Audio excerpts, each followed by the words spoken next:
बिस्मिल्लाहिर्रहमानिर्रहीम, अस्सलाम वालेकुम। नाज़रीन, कुदरती मादनियात और लाइव स्टॉक से मालामाल 18 लाख की आबादी वाला थर सिंध हुकूमत की, पाकिस्तान पीपल्स पार्टी की हुकूमत की 12 साल से ज़ायद हुक्मरानी में ग़िज़ाई अजनास, क़हत साली और पानी की क़िल्लत से दो चार है। जब भी थर में उनकी जो मसाइल होते हैं, जो क़िल्लत होती है, क़हत साली होती है, बच्चों की अमवात होती है, लोग पीपल्स पार्टी पर तनकीद करते हैं। और शायद इसी तनकीद के बाद सिंध हुकूमत ने थर में कई मनसूबे बनाए, जिसमें एशिया के सबसे बड़े 8 अरब रुपए की लागत वाला RO प्लांट, जिसकी बहुत तशहीर भी की गई थी, मगर अब इतलात ये हैं कि उसमें कई प्लांट बंद हो चुके हैं।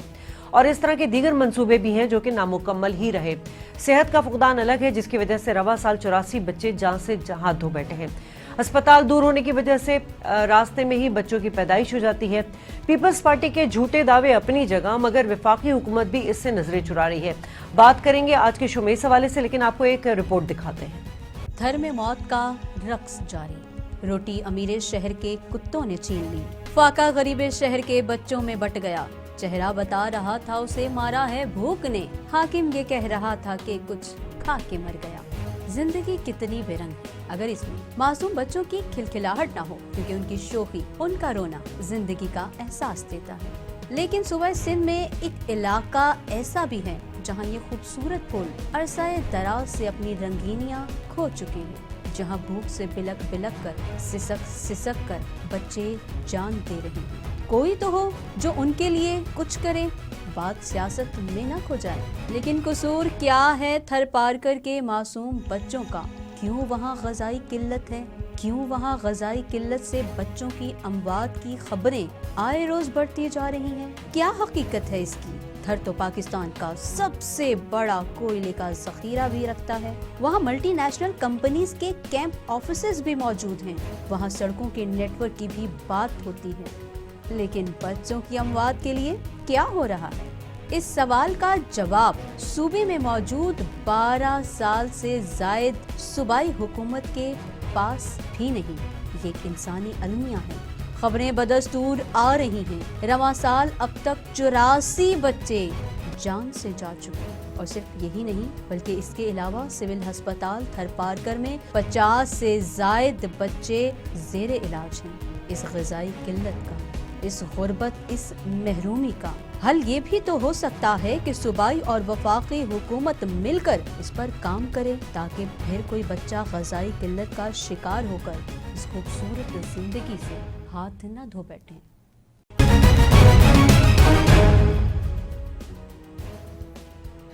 प्रोग्राम का बाकायदा आगाज करते हैं। मैं अपने मोजिज़ मेहमानों का तारुफ करा दूं। इस वक्त मेरे साथ तैमूर तालपुर हैं, किसी तारुफ के मोहताज नहीं, पाकिस्तान पीपल्स पार्टी से आपकी वाबस्तगी है।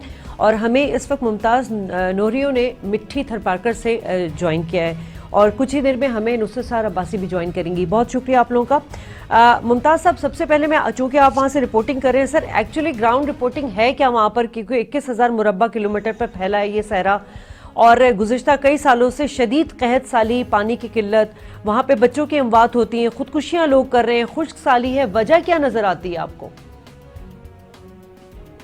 जी बिल्कुल, थर पारकर जो पाकिस्तान का सबसे ज़्यादा पसमानदा ज़िला है, जहाँ जो ज़राइत नहीं होती, इरिगेशन का सिस्टम नहीं है, वहाँ कोई नहर नहीं है, वहाँ लोग जो है पानी पीने के लिए भी ज़ेरे ज़मीन का जो पानी है, वो मुज़र सेहत पानी है, वो पीते हैं। तो ये थर पारकर एक तरफ तो पसमानदा ज़िला है, और वहाँ गुर्बत, मुफलसी और बेरोज़गारी का आलम है। तो दूसरी जानब वही थर पारकर है जिसकी अगर मैं पिक्चर बताऊं तो मुल्क के हुक्मरान जो है वो कहते हैं कि थर बदलेगा पाकिस्तान। तो यहाँ कोल एरिया है जो थर पारकर ज़िला, जैसे आपने कहा कि 21,000 किलोमीटर इराज़ी में फैला हुआ है, तो उसमें अगर जो 50% एरिया ऐसा है जिससे वो कोल बरामद हुआ है। थर कोल जो अभी नेशनल ग्रिड को जो 660 मेगावाट का बिजली भी दे रहा है, और उसके अलावा अरबों टन कोल यहाँ मौजूद है। यहाँ पूरी दुनिया की नजरें जो थर में है। तो एक तरफ ये थर जो मैदनियात से माला माल है, तो दूसरी जानब यहाँ जो है वो महरूमियाँ हैं, और बुनियादी सहूलियात जो है वो ना होने की बराबर है। मैं आप अगर थर की पिक्चर बताऊं तो थर पारकर ज़िला है, उसमें 6-7 तो छोटे छोटे शहर हैं, बाकी 2600 से जायद जो है वो देहाती गांव हैं। उन गांव में नहीं तो पानी पीने का मिल रहा है, नहीं वहाँ उधर कोई भी बुनियादी जो सहूलियात है वो उधर वहाँ मौजूद नहीं है। और वहाँ अगर देखेंगे तो लोग, जैसे मैंने कहा कि गांव के लोग जो है वो पानी भी जमीन का पीते हैं, जो पता नहीं कितने अमराज को जन्म देती हैं। उसके अलावा जो बुनियादी सहूलियात न होने की वजह से, गुर्बत और मुफलिसी होने की वजह से जो वहाँ गिज़ाई किल्लत का जो सबसे बड़ा इशू है जो थर में है। चले, मैं तैमूर साहब से भी इसका जवाब ले लूं। तैमूर साहब, पाकिस्तान पीपल्स पार्टी 12 साल से दौरे इक़्तिदार में रही, सहराए थर की हालत ज़ार पर तवज्जो भी देने की बातें हमें नजर आती हैं, बहुत सारे काम भी हुए, मगर वजह क्या है कि वो प्रोजेक्ट हमें मुकम्मल होते हुए नहीं नजर आते और मादनियात से मालामाल थर जो है हमें वो पसमानदा नजर आता है। बिस्मिल्लाहिर्रहमानिर्रहीम। शादिया, आप अगर थर का आपने विजिट किया या नहीं किया मुझे नहीं पता, मैं आपको दावत दूंगा, यू मस्ट विजिट थर। वहां पर जो आप तरक्की देखेंगी वो मिसाल ही कुछ और है उसका, और खसूसन पिछले 12 सालों में जो तरक्की हुई है वो रिकॉर्ड तरक्की है। ऑफ कोर्स वहाँ पे इश्यूज हैं, क्योंकि वहाँ पे एक इरिगेशन सिस्टम नहीं है, वो डेजर्ट एरिया है, तो पानी का इशू वहाँ पर होता है, जिसकी वजह से हमने हजारों आरओ प्लांट्स लगाए हैं, 100 नहीं पर हजारों आरओ प्लांट्स।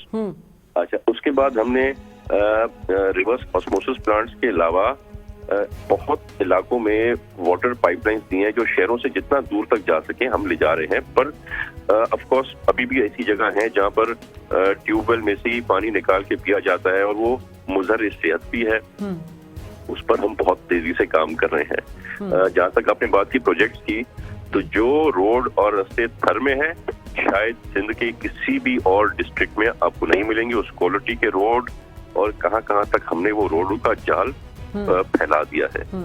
आप अगर प्रोजेक्ट्स की बात करेंगे तो थरकोल एक ऐसा फेदर है पाकिस्तान पीपल्स पार्टी के कैप में, जिसको कोई भी मानने को तैयार नहीं था कि थरकोल कभी कंप्लीट भी होगा और वाकई कभी वहां से बिजली निकलेगी। ये शहीद रानी मोहतरमा बेनजीर भुट्टो साहिबा का ख्वाब था, जिसको मुराद अली शाह साहब ने चेयरमैन बिलावल के डायरेक्शंस पर कंप्लीट करके दिया है, जिसमें पहला फेज जो हमें लगाना था वो बिजली प्रोड्यूस कर रहे हैं और नेशनल ग्रिड को हम वहां से बिजली दे रहे हैं।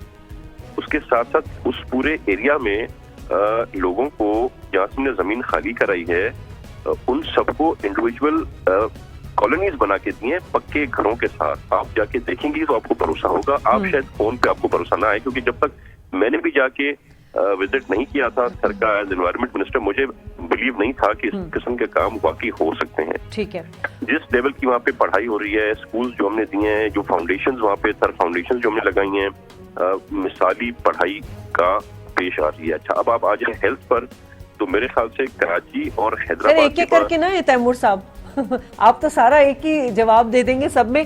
सर, आपने जो बात की ना कि वहाँ पे पानी का जो फुकदान है, मैंने थर पारकर उस तरह से विजिट नहीं किया, लेकिन मैं थर जो आपका माइंस का था वहाँ पे मुझे इनविटेशन थी और मैं गई भी थी वहाँ पे। सर, भी बिलावल भुट्टो साहब ने एशिया का सबसे बड़ा जो आरओ प्लांट लगाया है 8 अरब रुपए की लागत से, उसके तकरीबन 7.5 जो प्लांट है वो बंद हो चुके हैं। सर, दूसरी बात सर, नंगर पारकर में जो है 10 अरब रुपए के छोटे डैम उसका बनाने का दावा था, वो भी अभी तक हमें मंजर आम पर नजर नहीं आया, सिर्फ बातें ही थी। मैं चूंकि कराची में बैठी हुई हूँ, आप कराची में बैठे हुए, मुमताज साहब जो है इस वक्त रिपोर्टिंग कर रहे हैं थर पारकर से। मुमताज साहब, क्या सच है ये जो तैमूर साहब दावे कर रहे हैं 12 साल में रिकॉर्ड तरक्की हुई है थर पारकर में? जी, जो नवाब तैमूर साहब जो हमारे डिस्ट्रिक्ट से तो बिलीव नहीं करता और उमरकोट डिस्ट्रिक्ट से उसका ताल्लुक नहीं, मजबूरी मुमताज साहब मैं ये भी बता दूं, मजबूरी ये है कि कासिम सोमरू साहब को हमने लाइन पे लिया था, लेकिन वहां पे सिग्नल का इशू हो रहा था। एक दो और रेलिवेंट बंदों को हमने लिया, उनके भी सिग्नल के इशू और बाय इलेक्शन इश्यूज, इलेक्शन चल रहे थे तो वो उसमें मसरूफ थे, इस वजह से हमने मजबूरी में तैमूर तालपुर साहब को लिया। तैमूर साहब भी हमारा करीबी जिले का रायशी है, वहाँ का लीडर है और वैसे भी सिंध हुकूमत का हिस्सा है, वुज़रा है, तो उनका पूरा सिंध जो है उसका एरिया में आता है, तो इसके लिए उसको लेना कोई गलत बात नहीं है। मैं ये कह रहा था कि आरओ प्लांट्स जो लगे थे, जो नवाब साहब कह रहे थे कि आरओ प्लांट्स हमने लगाए हैं, अगर आप फिजिकल चीजें देखेंगे तो वो आरओ प्लांट जो 90% आज भी बंद पड़े हैं जी, 10% वही आरओ प्लांट्स आज भी चल रहे हैं, जो गांव के लोग जो अपनी मदद आप तहत जो आरओ प्लांट्स चला रहे हैं। और बाकी आप देखेंगे कि आप मीडिया में ये चीजें आ रही हैं कि आरओ प्लांट्स के जो मुलाजिमीन हैं, ऑपरेटर्स हैं, उनको 12 महीनों से अभी तक भी तनख्वाह नहीं। अच्छा, मुमताज साहब की लाइन ड्रॉप हो गई है। तैमूर साहब, आप चूंकि उमरकोट से हैं सर, वहाँ मसला हम हमेशा बात करते हैं, वहाँ पानी की बहुत किल्लत है जिसकी वजह से और दीगर मसाइल जो हैं वो जन्म लेते हैं। सर, उमरकोट में पाकिस्तानी फौजी छावनी के लिए थर कैनाल जो है वो नामी एक नहर खोदी गई थी। फिर हमने देखा थरकोल प्रोजेक्ट में कोयले की जो खुदाई के लिए पानी की जरूरत थी तो सिर्फ चंद माह में पाइप बिछा दिए गए थे।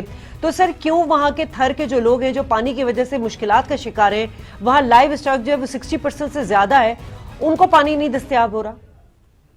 देखिए जी, अभी जो बात की आरओ प्लांट्स की, तो फिगर बिल्कुल भी मैं इससे एग्री नहीं करूंगा कि 90% वो नहीं चल रहे हमारे आरओ प्लांट्स।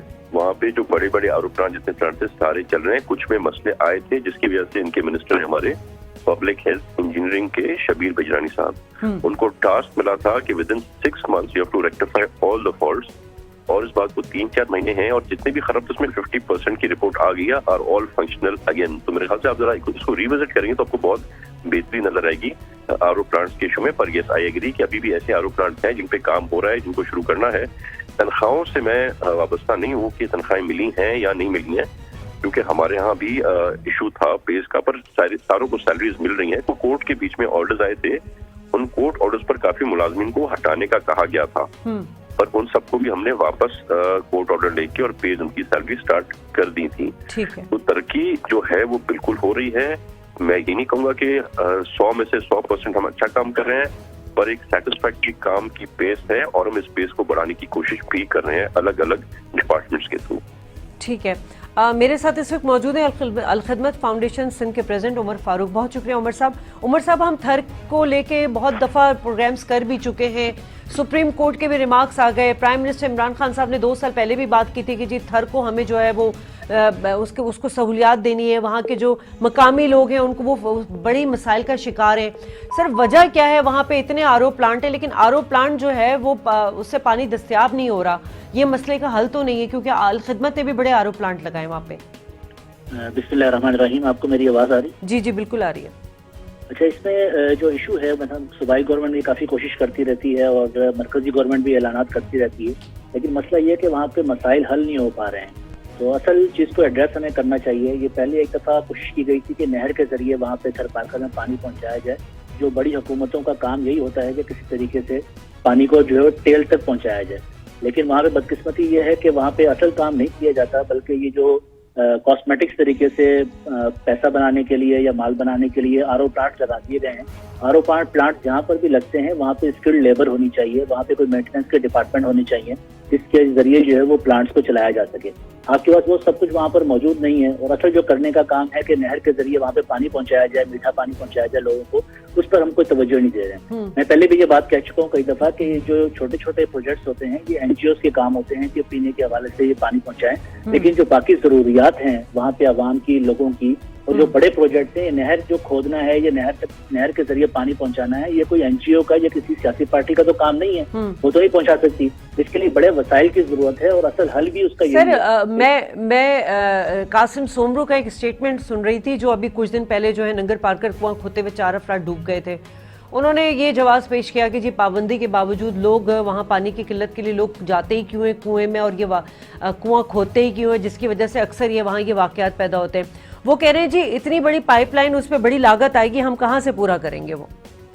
देखिए, मैं यही बात कह रहा हूँ कि ये गवर्नमेंट के प्रोजेक्ट हो सकते हैं कि बड़े तादाद के अंदर लाइन के जरिए या नहर के जरिए वहाँ पे पानी पहुँचाया जाए। ये बात उनकी ठीक है कि अब ये दौर पुराना हो गया है कि नहीं सर, सिंध के गुद्दू बैराज से नंगर पार्कर तक 450 किलोमीटर का फासला है। अगर वो ये जवाब देते हैं कि इतनी बड़ी नहर नहीं लाई जा सकती, सर तो मेरा सवाल यही है कि पाकिस्तानी फौज की छावनी जो उमरकोट में थी, वहां पर थर कैनाल नामी नहर कैसे खोद दी गई? मतलब मेडिकल हो गया वहाँ पे। ये मौजूद है, ऐसा नहीं है कि इनको गिद्दू बिराज से या कोटरी बिराज से तो नियत नहीं है ना उमर साहब।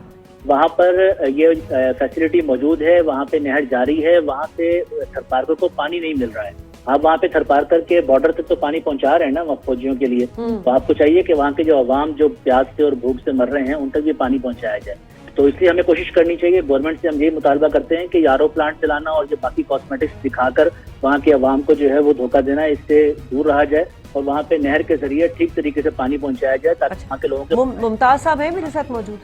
वहाँ पे अभी तक लोग जो है वो कुएं खोद के वहाँ पे सोलर सिस्टम के जरिए सारे के सारे पानी का अपना खुद इंतजाम कर रहे हैं। लोग खारा पानी पी के उनकी तबीयत भी खराब होती है, वहाँ पे हेल्थ के भी मसाइल बढ़ते हैं, लेकिन हुकूमत जो है पिछले काफी अच्छा सर, ये लोग दावे जो कर रहे हैं कि हमने रेड कारपेट सड़कें बना दी हैं, वहाँ पे स्कूल्स जो खोल दिए हैं और हॉस्पिटल्स बना दिए गए हैं, आपने वहाँ पे विजिट नहीं किया। मुझे कहते हैं आप यहाँ बैठ के बात करती हैं, वहाँ विजिट नहीं किया। हम अगर वहाँ के रिपोर्टर से, मकामी रिपोर्टर से बात कर रहे हैं, वो हमें कुछ और कहानी, असल चीज है क्या, मसला क्या है? ये इतनी देखिए वैसे एब्रप्टली इतना झूठ कैसे बोल रही है पाकिस्तान पीपल्स पार्टी? वैसे मैं आपको ये बात बताऊं कि ये सिर्फ पाकिस्तान पीपल्स पार्टी का मसला नहीं है।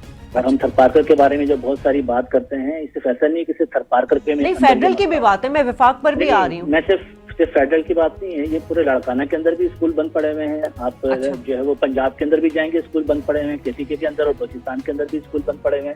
सिर्फ थरपारकर का इशू नहीं है, ये मुस्तकिल हमारी प्रायोरिटीज का मसला है। अब 50 के करीब स्कूल पर खिदमत फाउंडेशन के थरपारकर के अंदर मौजूद हैं और हमको चला भी रहे हैं और फ्री ऑफ कॉस्ट चला रहे हैं। और वहाँ के बच्चे जो पढ़ के मेहरान यूनिवर्सिटी के अंदर, सिंध यूनिवर्सिटी के अंदर और कराची की यूनिवर्सिटी तक पहुँचते हैं, तो ये काम गवर्नमेंट भी कर सकती है। इसी तरीके से जो हेल्थ का मसला है, वो पूरे थरपारकर के अंदर आपके पास हेल्थ की फैसिलिटीज मौजूद नहीं है। और मैं पिछले साल जो है वो सिराजुल हक साहब ने वहाँ पर एक बड़े मेडिकल सेंटर का इफ्तिताह किया था मिठी के अंदर। 1 साल के अंदर वहाँ पे कोई 70,000 जो है मरीजों का इलाज हुआ है और बिल्कुल मुफ्त इलाज हुआ है। वहाँ पे कोई कैश काउंटर नहीं है। तो अगर ये कोई एनजीओ या कोई जमात इस्लामी जैसी पार्टी जो है ये काम कर सकती है, तो ये हुकूमत क्यों नहीं कर सकती है? अगर 70,000 लोगों को एक हॉस्पिटल के अंदर, मैं यही तो बात कर रही हूँ कि यही क्लेम कर रहे हैं कि जी हमने तो वहाँ पे मकामी लोगों के को इतना फैसिलिटेट कर दिया है कि वो मिसाली है। ब्रेक ले लेती हूँ उमर साहब, ब्रेक के बाद गुफ्तगू के सिलसिले को बढ़ाऊंगी।